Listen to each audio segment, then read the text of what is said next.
이스라엘의 왕 엘라의 아들 호세아 제3년에 유다 왕 아하스의 아들 히스기야가 왕이 되니 그가 왕이 될 때에 나이가 25세라 예루살렘에서 29년간 다스리니라. 그의 어머니의 이름은 아비요 스가리야의 딸이더라. 히스기야가 그의 조상 다윗의 모든 행위와 같이 여호와께서 보시기에 정직하게 행하여 그가 여러 산당들을 제거하며 주상을 깨뜨리며 아세라 목상을 찍으며 모세가 만들었던 놋뱀을 이스라엘 자손이 이때까지 향하여 분향함으로 그것을 부수고 느후스단이라 일컬었더라. 히스기야가 이스라엘 하나님 여호와를 의지하였는데 그의 전후 유다 여러 왕 중에 그러한 자가 없었으니 곧 그가 여호와께 연합하여 그에게서 떠나지 아니하고 여호와께서 모세에게 명령하신 계명을 지켰더라. 여호와께서 그와 함께 하심에 그가 어디로 가든지 형통하였더라. 저가 아수르 왕을 배반하고 섬기지 아니하였고 그가 블레셋 사람들을 쳐서 가사와 그 사방에 이르고 망대에서부터 견고한 성까지 이르렀더라. 히스기야 왕 제4년 곧 이스라엘의 왕 엘라의 아들 호세아 제7년에 아수르의 왕 살마네셀이 사마리아로 올라와서 에워싸았더라. 3년 후에 그 성읍이 함락되니 곧 히스기야 왕의 제6년이요 이스라엘 왕 호세아의 제9년에 사마리아가 함락되며 아수르 왕이 이스라엘을 사로잡아 아수르에 이르러 호산 강가에 있는 할라와 하볼과 메대 사람의 여러 성읍에 두었으니 이는 그들이 하나님 여호와의 말씀을 듣지 아니하고 그의 언약과 여호와의 종 모세가 명령한 모든 것을 따르지 아니하였음이더라. 오늘 말씀은 같은 상황에 전혀 다른 결말을 맞이한 두 왕의 이야기를 기록하고 있습니다. 1절입니다. 이스라엘의 왕 엘라의 아들 호세아 제3년에 유다 왕 아하스의 아들 히스기야가 왕이 되니. 당시 북이스라엘의 왕은 호세아였습니다. 그의 통치 기간 3년째에 남유다의 히스기야가 왕으로 등극하지요. 이 두 나라는 똑같은 상황에 직면하게 되는데 그것은 예로부터 남방의 강대국이었던 애국과 북방의 새로운 강대국으로서 자리매김해 가고 있는 아수르의 영향력 사이에 놓이게 됐다라는 것입니다. 사실 아수르는 그 초창기만 하더라도 다른 중근동에 영향력 있는 강한 나라의 지배하에 있던 그런 나라 중 하나였습니다.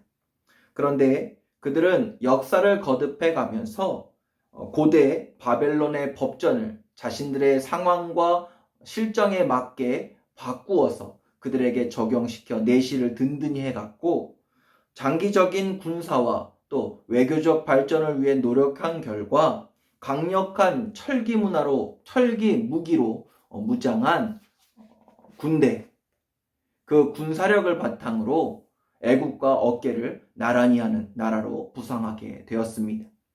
문제는 북이스라엘과 남유다가 위치한 이 팔레스틴 지역이 애국과 아수르 사이에 끼어있는 위치에 있었다라는 것입니다. 고래 싸움에 새우등 터진다라는 이야기가 있죠.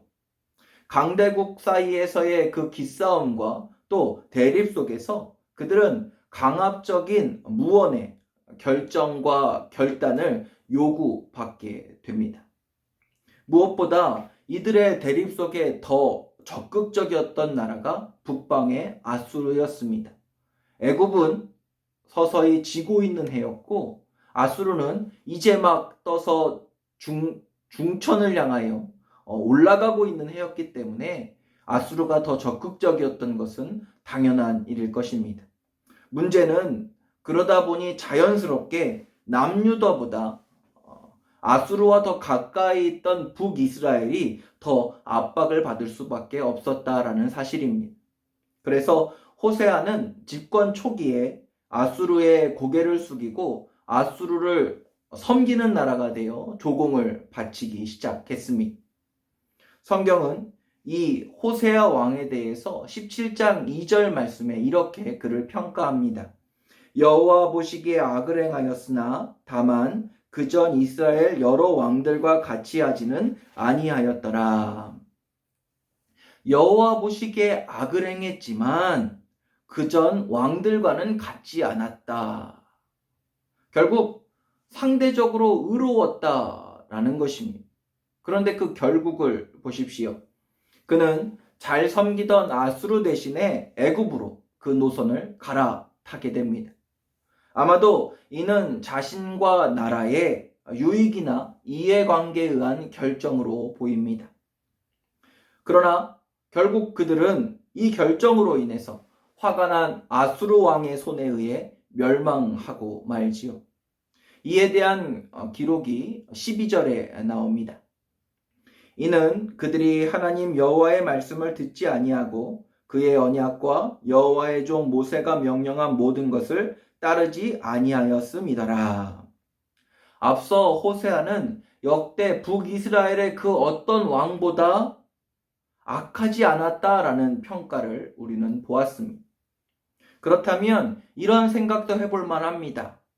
앞선 사람들도, 그 죄 많던 사람들도 용서해 주신 하나님이라면 이 사람은 더더욱 용서해 주시는 것이 옳지 않습니까? 하는 생각 말입니다. 그런데 여러분, 정말 그렇습니까? 하나님이 용서해 주지 않으셨기 때문에 멸망한 것입니까? 12절 말씀을 다시 한번 자세히 살펴보시면 말씀은 그가 여호와의 말씀을 듣지 않았다라고 강조하고 있는 것을 보게 됩니다. 그러고 보니 북이스라엘의 가장 악한 왕으로 평가받던 아합 왕 시절에도 하나님은 선지자를 통해서 끊임없이 하나님의 말씀을 그와 그의 나라 북이스라엘에 전해주시는 장면을 보게 됩니다. 그것도 성경 전체 그 누구와 비교해도 그 이적과 행사를 감히 비교해 볼 수 없는 가장 위대한 선지자라 손꼽히는 엘리야와 엘리사를 말입니다. 또 훗날 남유다가 망하기 직전에 하나님은 예레미야 선지자를 통해서 남유다의 왕과 또 남유다의 백성들에게 바벨론에 항복하라. 그리하면 너희가 살 수 있다라는 살 길을 알려주시고 나아갈 방향까지 알려주시는 장면을 우리는 말씀을 통해 알고 있습니다. 무슨 말입니까? 하나님께서도 오늘 이 호세아에게 북이스라엘에게도 말씀을 주셨다라는 것입니다. 모르긴 몰라도 예레미야를 통해서 망하기 직전 남유다에게 주셨던 그러한 말씀과 정확한 지침을 기회를 호세아에게도 북이스라엘에게도 주셨을 것이다 라는 것입니다. 그런데 그들은 하나님의 말씀을 듣지 않았습니다. 하나님의 말씀과 명령을 따르지 않았습니다. 오늘 12절 말씀이 바로 그 증거입니다. 그들에게 죄가 있었기 때문입니다. 다른 왕들과 같이 악하지 않았다라고 했을 뿐이지 그 역시 악하다라고 성경은 분명히 기록하고 있습니다. 아무리 작은 죄라 할지라도 누군가와 비교해서 작은 죄라 할지라도 회개하고 돌아서지 아니하면 하나님의 말씀이 들리지 않는다라는 것을 성경은 지금 우리에게 경고해 주고 있는 것입니다. 아무리 작은 죄라도 죽음을 잉태합니다. 죄는 모양이라도 버리라 라는 것이 하나님의 말씀임을 우리는 잊어서는 안 되겠습니다. 그렇다면 어떻게 해야 합니까? 당장의 어려움, 애굽과 아수르 사이에 끼어서 이도저도 못하고 그저 눈치만 보다가 그렇게 멸망해야 한단 말입니까? 여러분, 남유다를 보십시오. 히스기야를 보십시오. 4절부터 6절까지 말씀을 제가 읽겠습니다. 그가 여러 산당을 제거하며 주상을 깨뜨리며 아세라 목상을 찍으며 모세가 만들었던 놋뱀을 이스라엘 자손이 이때까지 향하여 분향함으로 그것을 부수고 느후수단이라 일컬었더라. 히스기야가 이스라엘 하나님 여호와를 의지하였는데 그의 전후 유다 여러 왕 중에 그러한 자가 없었으니 곧 그가 여호와께 연합하여 그에게서 떠나지 아니하고 여호와께서 모세에게 명령하신 계명을 지켰더라. 그는 왕이 되자마자 나라 안의 죄악의 거리들, 사소한 것 하나까지도 다 집어내고 몰아내는 일에 앞장섰다라고 성경은 기록합니다. 당장의 외교 관계나 정치적인 문제보다 하나님과 자신, 하나님과 나라의 관계 회복을 위해 역량을 쏟았다라는 것입니다. 심지어 그는 부왕 때부터 섬겨왔던 아수르를 섬기는 일을 그만두기까지 합니다. 그런데 어떻게 되었습니까? 북이스라엘처럼 망하게 되었습니까? 7절은 이렇게 기록하고 있습니다. 여호와께서 그와 함께 하심에 그가 어디로 가든지 형통하니라. 사랑하는 성도 여러분, 우리의 모든 결정 중에 가장 중요한 이유는 하나님이어야 합니다. 물론 그렇다고 해서 상황과 환경을 무시해도 된다라는 말은 아닙니다. 그러나 그 상황과 환경뿐만 아니라 그 결과를 주장하시고 이루시는 분이 하나님임을 잊지 말자는 것입니다. 아무리 현명한 판단, 사람들이 인정해주는 그러한 결단을 내린다 해도 하나님께서 오케이 사인을 내어주시지 않으시면 북이스라엘을 보십시오. 아무 소용 없습니다. 무엇이 먼저인지, 무엇이 더 중요한지 놓치지 않고 살아가는 참된 복의 증인이요 증거자로 살아가는 우리 모두가 되기를 소망합니다. 어려운 시기를 살아가고 있습니다. 무엇이 먼저인지, 무엇이 더 중요한지 헷갈리는 그런 시대를 살아가고 있습니다. 그러나 잊지 마십시오. 하나님이 먼저입니다. 하나님이 이루십니다. 하나님이 도와주셔야 될 일도 되는 것입니다. 안 될 일이라면 말할 필요도 없습니다. 오늘도 그 하나님을 바라보며 함께 기도하기를 소망합니다. 우리의 기도를 통해 일하실 주님을 이 아침, 이 기도 시간 모두 만날 수 있으시기를 소망합니다. 함께 기도하겠습니다.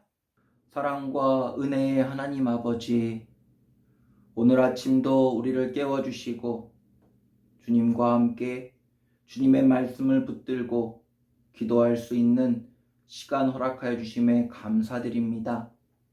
하나님, 늘 주님이 주시는 은혜를 경험하며 살아가는 우리의 인생이 될 수 있도록 인도하여 주옵소서. 참 어렵고 힘든 시절을 살아가고 있습니다. 하나님, 이 모든 순간과 함께하여 주시고 세상의 수많은 소식과 소문으로 인해 그 혼란이 더해져만 가는 이때 주님께서 우리의 중심이 되어 주시니 감사드립니다. 늘 주님과 함께 동행하는 은혜의 삶, 주님께서 지키시고 도우시는 은혜의 삶을 살아갈 수 있는 기도하는 우리 모든 성도들 될 수 있도록 인도하여 주옵소서. 오늘 하루도 넉넉히 이기고 또 승리할 수 있는 힘과 능력 허락하여 주실 줄 믿으며 오늘도 주님의 증인으로서 주님의 사랑하는 자녀로서 하나님 앞에 부끄럽지 아니한 삶을 살아가는 우리 모두 될 수 있도록 성령님 함께 동행하여 주옵소서. 이 모든 것 살아계신 우리 주님 예수 그리스도의 이름으로 기도드립니다. 아멘. 오 주님, 당신은 내 삶 구석구석까지 감찰하시며 나를 응원하시는 분, 내 길을 밝혀서 영원한 생명의 길로 인도하시며 나를 격려하시는 분. 오 주님, 당신은 오 주님, 당신은 내 삶 구석구석까지 감찰하시며 나를 응원하시는 분,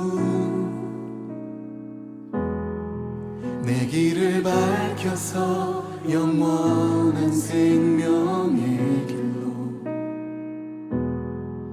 인도하시며 나를 격려하시는 분, 그 크고 작은 갈등을 겪곤 하지만 항상